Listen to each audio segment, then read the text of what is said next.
Hello, my name is Thavius Beck, and I'm here with Novation. Alright, so today we're here to talk about the LaunchPad Pro. It's the brand new LaunchPad device. As you can see right off the bat, one of the new features is that we have true RGB pads. So the colors for your pads will accurately reflect the color of your clips in Ableton Live. Another very cool feature is the fact that we have breakout cables for external MIDI in and MIDI out. So you can control your external MIDI devices without using a computer. Right now we're controlling our Mini Nova synth directly from the LaunchPad Pro. Really quickly, if I hold my setup button here, by default you're going to be in the regular Ableton Live mode, but we have external MIDI modes here. Right now I'll hit my external MIDI note mode, and now I'm controlling my bass station directly from the LaunchPad Pro. Okay? I'll go back to the Ableton Live mode. A big difference between the LaunchPad Pro and the previous LaunchPads is that there's no longer a mixer button here. The mixer button has been replaced by buttons down at the bottom that have dedicated controls for certain mixer functions. So I have a volume button, takes me to my volume faders. A pan button takes me to my pan pots. My sends button takes me to my sends, and I can choose up to 8 sends by using these buttons here. And if you notice, if I hold the button down, it's a momentary toggle. I let go, I go back to the page I was on. If I just press it, I stay on that page. My personal favorite feature is the fact that the LaunchPad Pro is velocity sensitive, but not just for your notes. Your faders are also velocity sensitive. So depending on how hard or soft you touch,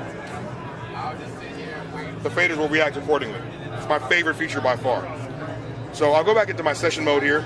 I'm going to start playing a little bit of music. Over here, we have buttons that will allow you to access certain editing functions, and we have a button dedicated for our metronome there. I will now arm a track that has a drum rack on it, which is here. Once I go into my note mode, now the note mode will show me all the sounds in my drum rack. If I have 64 sounds, I can access all 64 at once. If I have more, I can just use these buttons to navigate through different parts of my drum rack. So now that this is up, I'm going to start recording a drum beat. I have a record button right here. When I'm ready, it'll create a clip and let me record into it. So that's recorded. I'll turn my metronome off. I would like to add some hi-hats.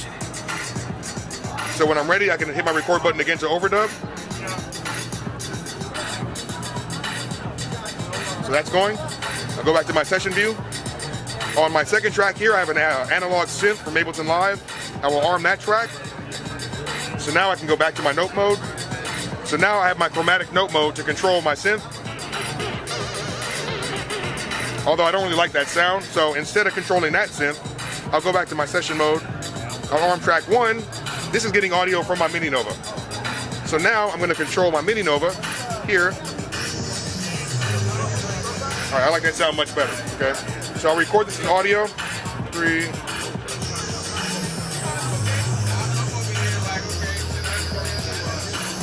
We have that going now. I'll go back into my live mode.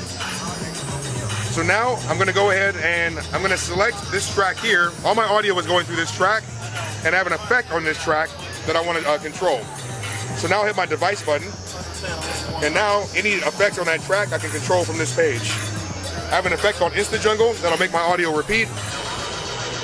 All right, and this row right here changes the pitch of what's repeating. And again, it's also velocity sensitive.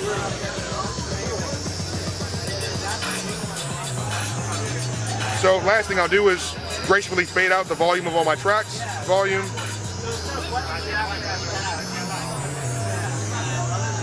And then we'll go ahead and just stop all that. And there we go.